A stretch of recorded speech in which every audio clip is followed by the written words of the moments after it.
Bueno, hoy quiero tratar un tema porque en estos días pasados he visto cosas y he escuchado cosas que,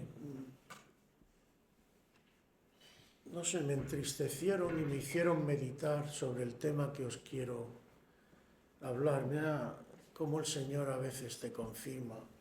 El último cántico que hemos cantado dice: digno es el Cordero. La palabra digno, que poco se usa en los días actuales. La gente suele decir: yo tengo derecho, yo tengo no sé qué, pero se confunde además las cosas, porque como decía el otro día en Río Vida, derecho significa simplemente que la ley te da un derecho a algo, pero el que tú tengas derecho a algo no tiene por qué indicar que tú eres digno de ese algo. Aleluya. Y cuando la palabra del Señor se refiere al Señor, nos dice, entre otras cosas, que ni en los cielos, ni en la tierra, ni debajo de la tierra se encontró ninguno que fuera digno, es decir, merecedor de recibir lo que sea, ¿no? Y estaba meditando en estos días porque en este texto que hemos leído de Filipenses, por ejemplo, se nos dice, versículo 3, entre otras cosas, dice: nada hagáis por contienda o por vanagloria, antes bien con humildad, estimando cada uno a los demás como superiores a él mismo, no mirando cada uno por lo suyo propio, sino cada cual también por lo de los otros. Y meditando en todo esto yo decía: cuán lejos estamos de cumplir la voluntad de Dios. Y hay cosas que a lo mejor son muy evidentes, pero es curioso porque, por ejemplo, ¿qué solemos ver en este mundo si nos acordamos, por ejemplo, de lo que era la Alemania nazi? Sabemos que perseguían a los judíos, pero ¿qué es lo que se suele hacer por regímenes que se basan sobre todo en el odio racial, o lo que les ocurría a los negros, por ejemplo, en América, cuando eran esclavos y tal? Ahí suele haber un patrón común, y es que se les quita su dignidad de persona. El judío no es un ser humano, es otra cosa. Las personas negras no son personas, son como animales, y los podemos tratar como si fuera, qué sé yo, el burro o el caballo que tenemos en la granja. Y este patrón común es quitarle la dignidad a la persona. Pero esto a lo mejor es muy evidente por el maltrato, pero, por ejemplo, en la sociedad actual, ¿qué pensáis de cómo nos tratamos en general nosotros? También hay cosas que a lo mejor son muy evidentes, como es el tráfico de personas, la trata, por ejemplo, de chicas que las engañan y luego las prostituyen, etc. Pero solo se trata de eso. ¿Qué ocurre en el trato, por ejemplo, entre nosotros a nivel normal? Por ejemplo, una pareja. Cojamos un marido y una mujer. En más de una ocasión estando en el mundo, bueno, pues el hombre, como se suele decir, básicamente quiere a la mujer como si fuera un objeto, ¿no? Para satisfacer tus necesidades y para poco más. De la mujer no se suele hablar, pero yo hoy sí voy a hablar un poco del papel de la mujer. A veces pensamos que la mujer no tiene su parte negativa con respecto al hombre, ¿no? Pero hay mujeres, por ejemplo, y se observa mucho, que cuando ves su comportamiento con respecto al marido, pues por ejemplo parece que el marido, con que traiga dinero a casa, me resuelva algunos problemas y luego se quite del medio, no estorbe mucho y no me impida que yo haga lo que yo quiero, pues está todo solucionado, ¿no? Lo cual da a entender, hermanos, que tanto el hombre como la mujer, cada uno con sus defectos y a su manera, en realidad, ¿qué están haciendo o qué estamos haciendo? Lo que buscamos, incluso hoy en día, ya es muy común, yo creo que ya prácticamente no sé si habrá algún matrimonio que no lo haga, pero ya antes de casarte se hace separación de bienes.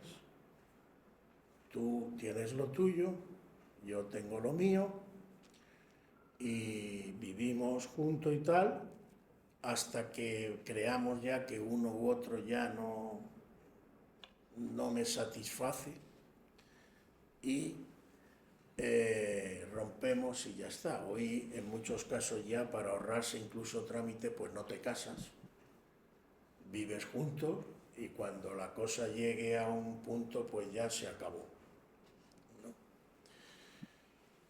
Y yo estoy seguro que casi si salimos ahí preguntamos a la gente, pues yo diría que por lo menos el 90% ya te dice que eso es lo normal. Y no somos capaces de ver que en estos casos en realidad lo que estamos haciendo es utilizar al otro. Es decir, el otro me vale en tanto en cuanto me sea útil y yo me pueda aprovechar en una determinada manera de esa persona. Y por eso, pues pensamos a nuestra manera, fundamentalmente, por ejemplo, como tomando el caso de la pareja, pues el hombre a lo mejor solo piensa en lo físico con respecto a la mujer y en tener satisfacción fundamentalmente sexual, aunque quizás también hay otras cosas y medio la esclaviza en la casa y le exige una serie de cosas. La mujer también, porque yo veo, lo que pasa es que la mujer, en términos generales hablo, gracias a Dios, tanto en hombres como en mujeres siempre hay excepciones, pero escucho mucho también, lo he oído muchas veces, bueno, come, duerme bien, yo le hago las cosas, que no se queje, ¿no? Ahora, eso sí, muchas mujeres anhelan, por ejemplo, que el marido les haga cara Antonia, le regale muchas cosas, le diga cosas bonitas. Pero yo también le preguntaría a esas mujeres, ¿cuántas veces has ido, por ejemplo, a tu marido a decirle, ¿cómo estás? ¿Te sientes bien? ¿Estás frustrado?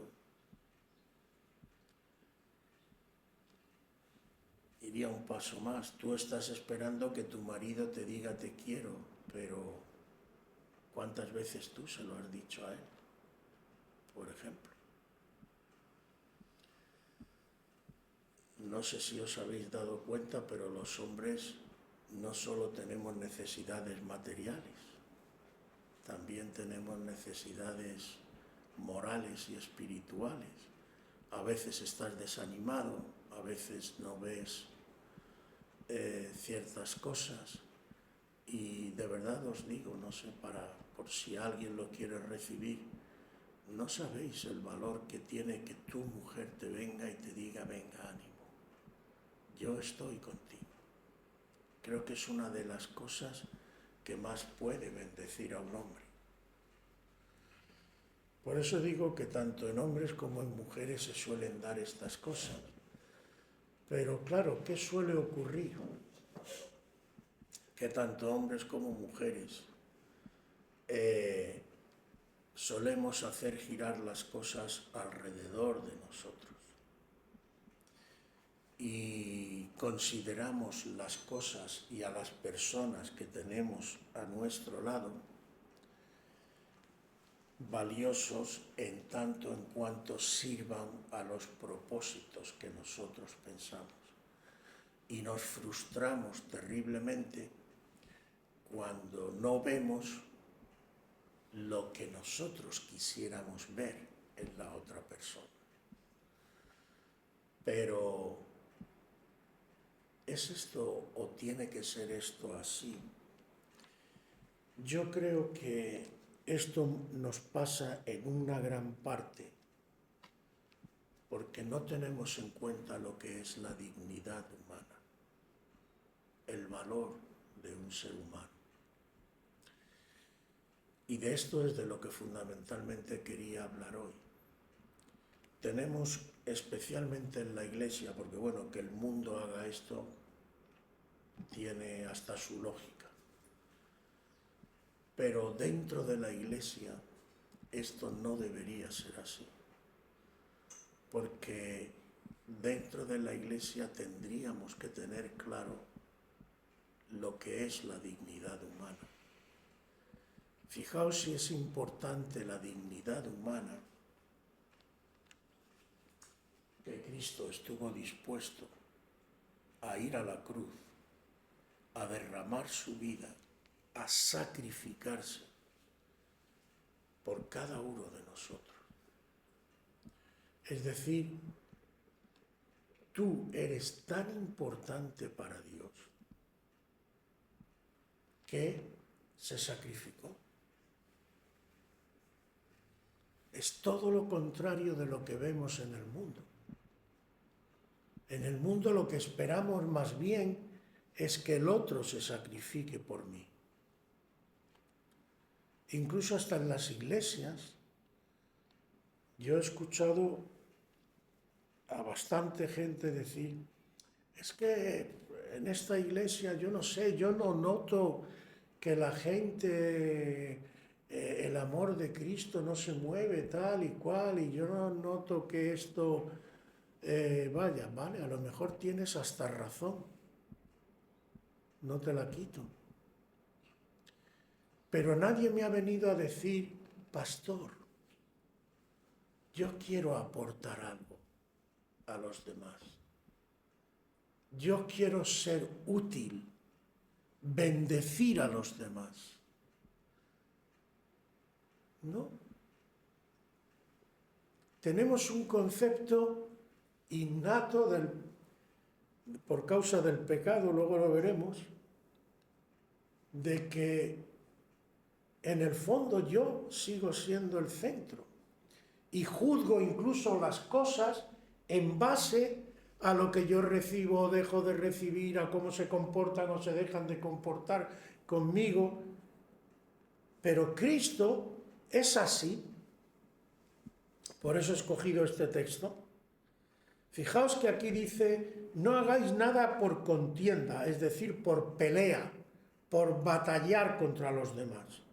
Eso no es un motivo, o por vanagloria, o por enorgullecerte, es decir, yo estoy aquí en la iglesia, soy el pastor, soy el más guapo y soy el que... No, porque, bueno, te podía dar miles de razones, pero como le dije el otro día a alguien, ¿qué tienes que no hayas recibido?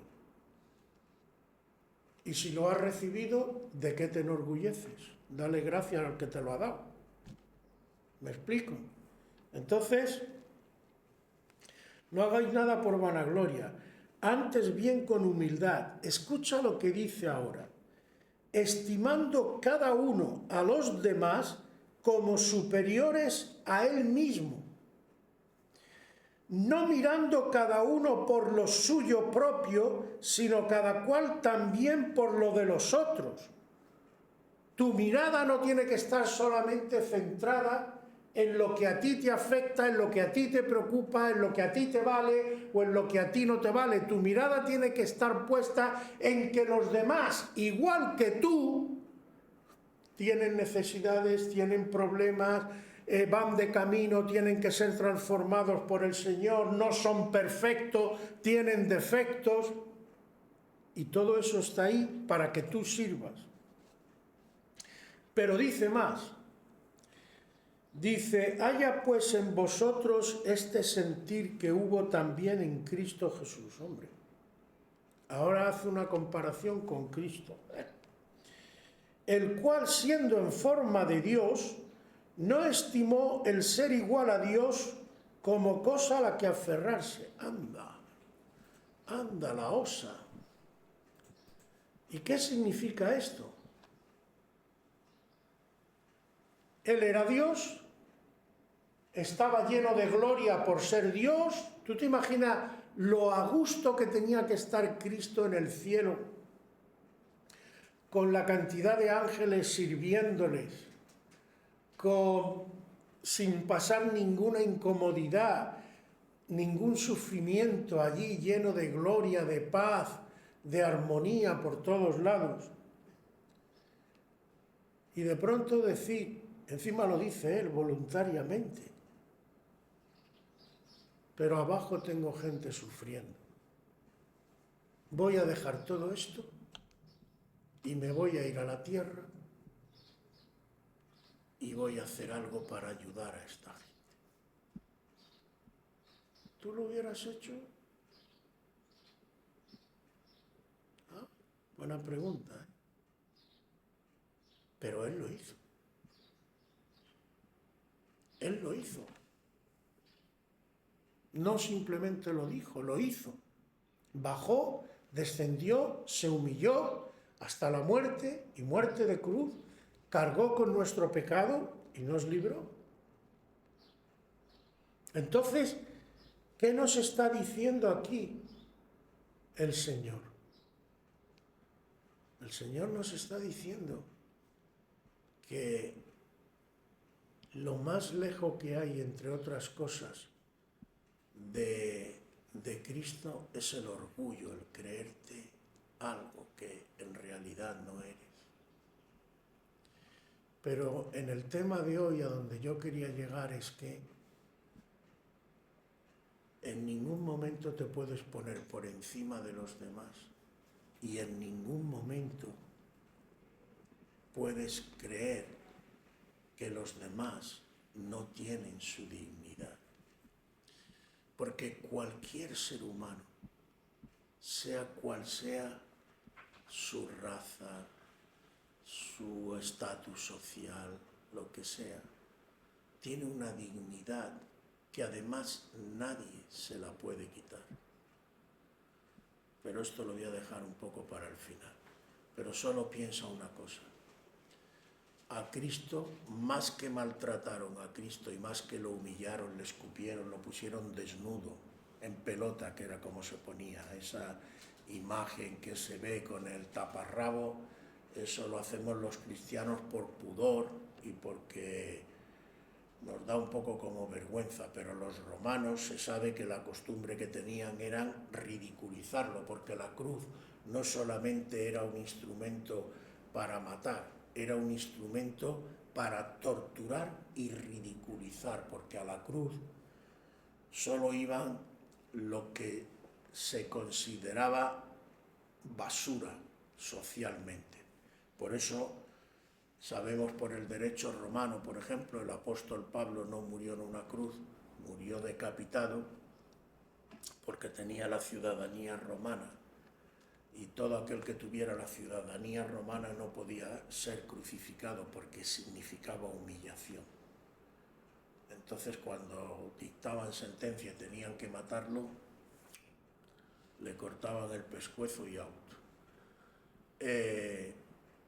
Pero la cruz significa humillación, significa burla, significa desprecio.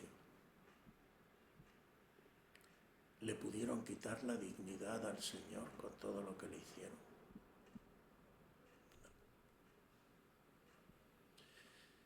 ¿Y esto de qué nos sirve? Y hago un inciso, de que tú tengas claro que nadie te haga lo que te haga, te puede quitar la dignidad.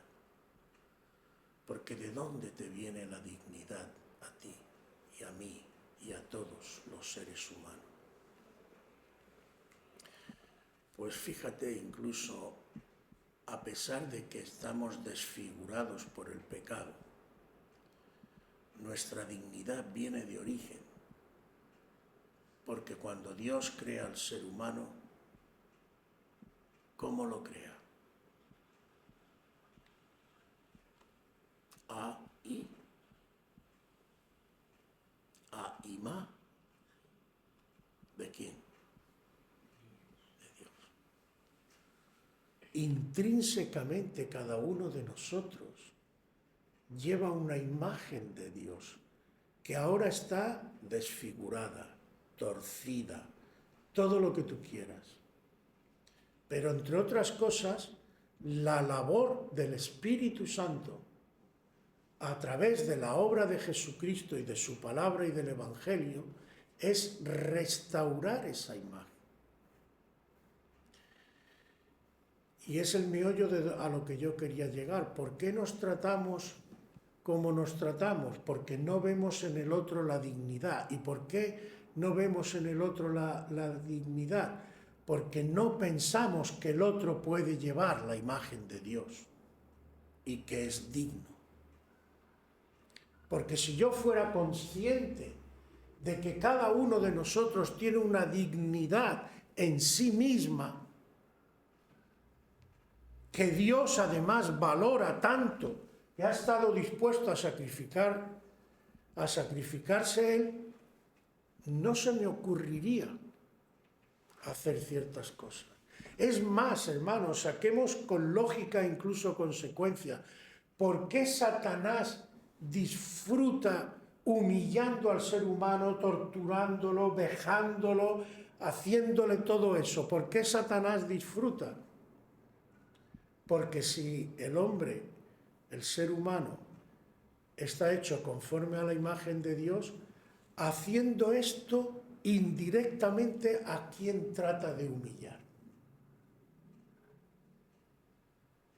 A Dios mismo. Yo humillo a aquel al que tú has creado a tu imagen y semejanza. Mira lo que hago con él. Mira lo que hago con ella. Intenta quitarte tu dignidad, intenta quitarte todo como para llevarte. Por eso es terrible lo malo que es el tío, macho. ¿Por qué disfruta viéndote descompuesto, sintiéndote indigno? Ya no hago contigo lo que me da la gana, te maltrato. Todos esos detalles que indican. En el fondo es terrible, pero te dan a entender que es lo que Satanás le gustaría hacer con el propio Dios. Pero como digo, hermano, hermana, nada de lo que te hagan te quita tu dignidad de persona, porque tu dignidad de persona no depende de lo que aquí te ocurra o te deje de ocurrir. Depende de que tú llevas la imagen de Dios, aunque ahora esté torcida, aunque ahora esté rota, aunque ahora todo lo que queráis, pero es que Dios va a restaurar eso. Dios te va a transformar y te va, es más, una de las cosas que dije la semana pasada en el cursillo de allí de Río Vida, que no pude desarrollarlo, pero una de las cosas que el Señor me hizo ver preparando y orando y buscando en la materia es que precisamente nuestra caída y nuestra vileza en el pecado terminará dándole más gloria a Dios, porque ¿qué va a ocurrir? Que Satanás por un lado se cree que ya, bueno, ya los he metido en el pecado y por mucho que quieran ya ahí están en el pecado. Tú mismo, y en parte es verdad, te sientes indigno y tal, como diciendo ya no hay solución. Pero Dios va a mostrar su poder y su gloria en que Dios va a sacar, con todo lo que significa espiritualmente, espero que me captéis la idea, de toda esa podredumbre, va a sacar una virgen, espiritualmente hablando. Es decir, que Dios va a utilizar, yo lo decía, lo podéis leer en 1 Corintios capítulo 15, os leéis todo el capítulo y creo que es bastante claro. El Señor dice, se siembra en corrupción, resucita en incorrupción, se siembra cuerpo animal, etc. Está diciendo que esa palabra, igual que vemos aquí, el mejor abono que hay es el estiércol, y el estiércol, con perdón, es caca. Entonces Dios va a utilizar esa caca del mundo, esa podredumbre, esa maldad, para, sembrando su palabra en nuestros corazones, sacar algo en pureza. Es decir, Dios, digámoslo resumidamente, se va a glorificar en que, con perdón, pero para que se me entienda bien, de la mierda va a sacar algo puro, algo limpio, algo digno. Aleluya. Y eso le va a dar gloria a Él. Pero eso es la obra del Señor. Y a lo que a nosotros nos respecta es empezar a ver a los demás con ojos diferentes y empezar a ver que hay una imagen de Dios, aunque ahora esté, digamos, medio oculta. Hay otro texto que lo vamos a leer también, que habla de esto y que puede ser la conclusión de a dónde quiero llegar, que está en 2 Corintios, capítulo 3 y versículo 18. El que lo coja primero, si me lo lee, se lo agradezco.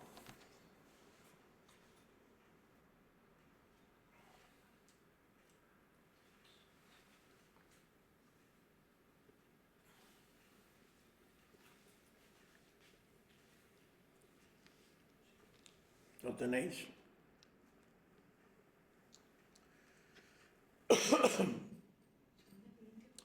Segunda Corintios 3, 18. Por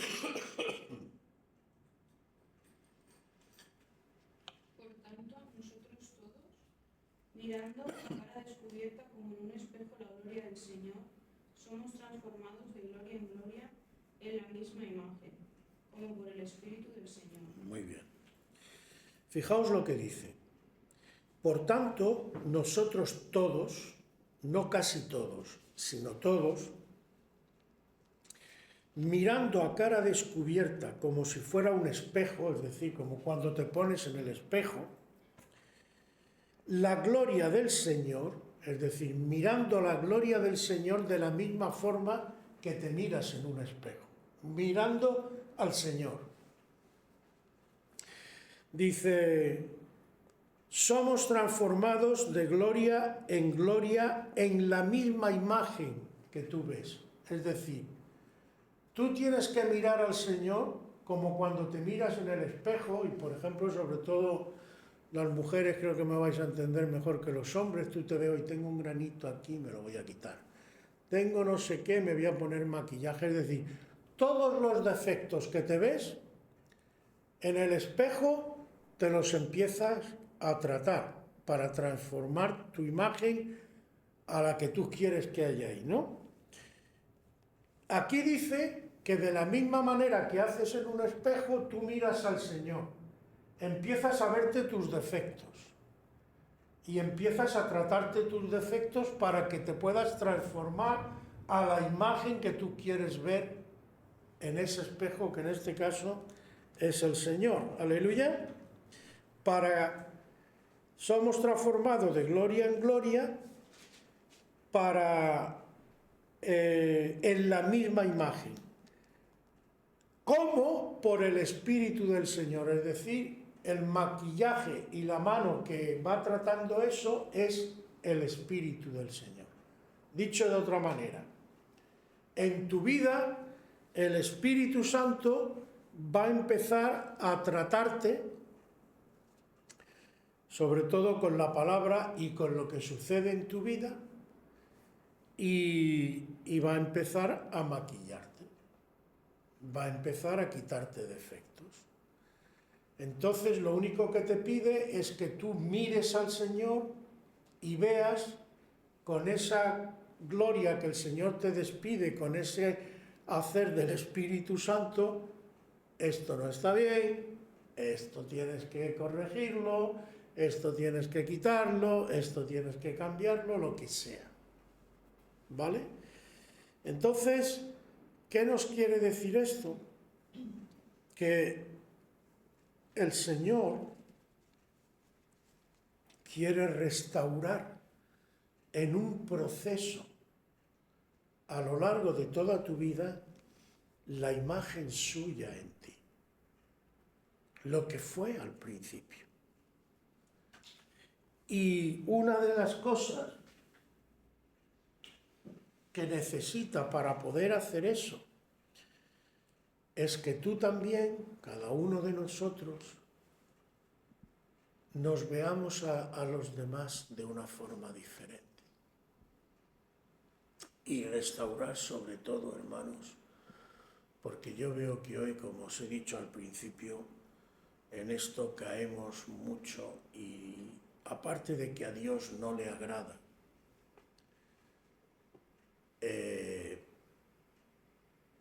te puede impedir cosas. Mirad, si os leéis en Apocalipsis capítulo 3, creo que es... vamos a leerlo, sí, vamos a leerlo, ya que estamos. A ver.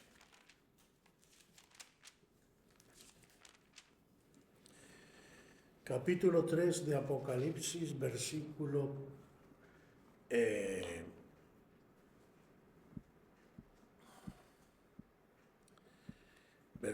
20. ¿Quién lo lee? He aquí, yo estoy a la puerta y llamo.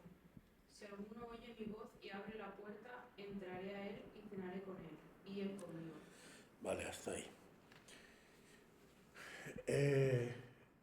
Primera cosa, esto está dicho a una iglesia.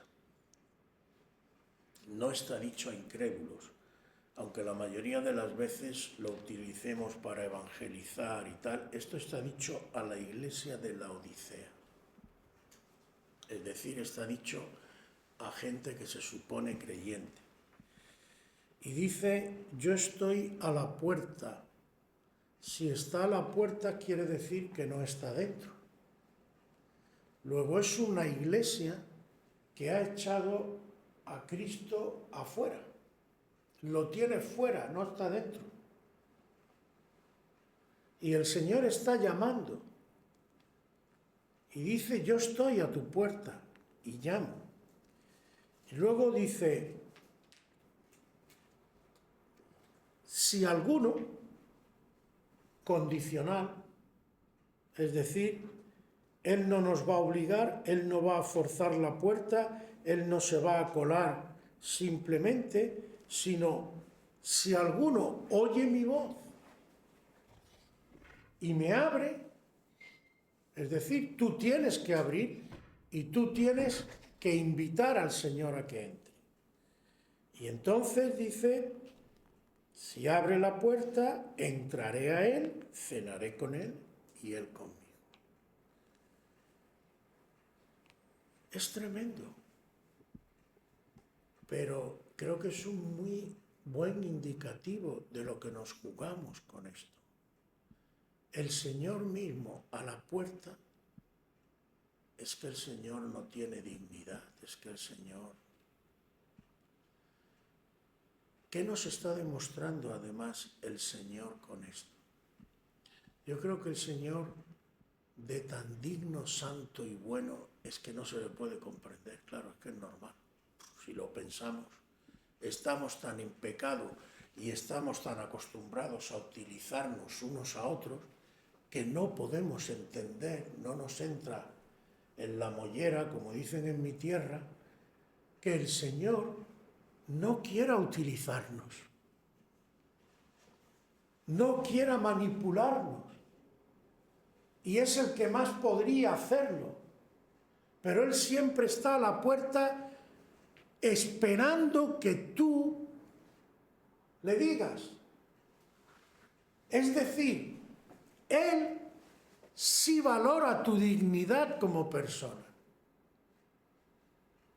¿Vamos a ser nosotros más que Cristo y no vamos a valorar la dignidad de los demás?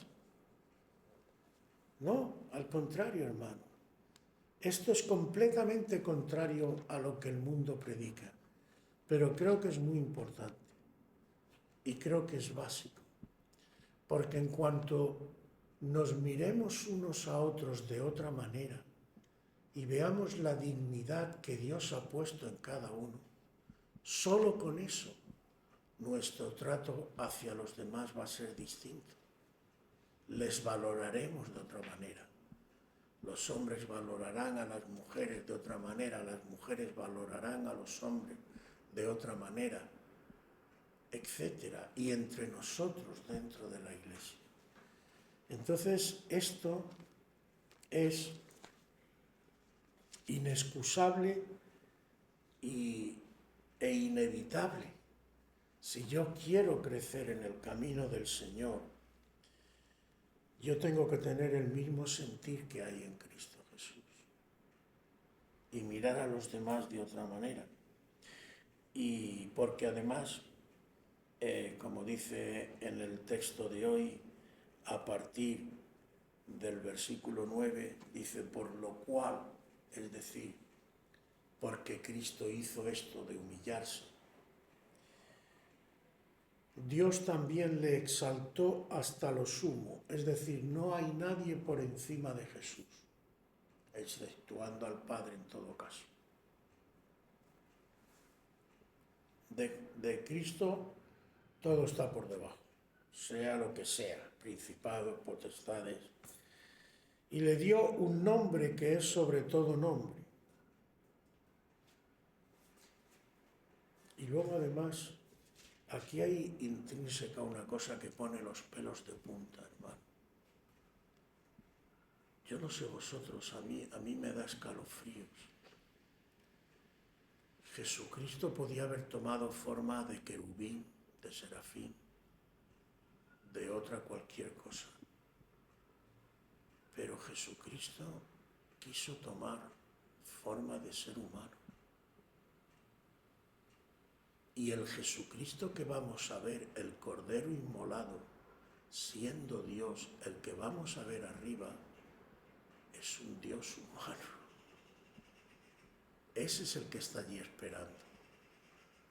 Y es a ese al que todo el mundo va a tener que reconocer y adorar. Es lo que dice aquí. Dice, y le dio un nombre que es sobre todo nombre. ¿Qué nombre le podía dar si ya Jesucristo ya? Claro, pero está hablando del ser humano Jesucristo que subió, para que en el nombre de Jesús se doble toda rodilla de los que están en los cielos y en la tierra y debajo de la tierra. Es decir, todos se van a tener que doblar delante del Señor. La única diferencia es que algunos lo vamos a hacer voluntariamente, ya lo hemos hecho porque le hemos confesado como Señor, y otros lo van a tener que hacer porque no les queda más remedio, por la fuerza, pero van a ser condenados. Y que toda lengua confiese que Jesucristo es el Señor para gloria de Dios Padre. Al final, que es de lo que se trata, porque el Señor vence así, no maltratando ni torturando a la gente. El Señor, en realidad, su victoria es muy simple. No tiene tampoco quebradero de cabeza. El Señor va a vencer demostrando simplemente que Él tiene razón y que Él es la verdad. Y que todos van a tener que reconocer, les guste o no, que Él es el camino, la verdad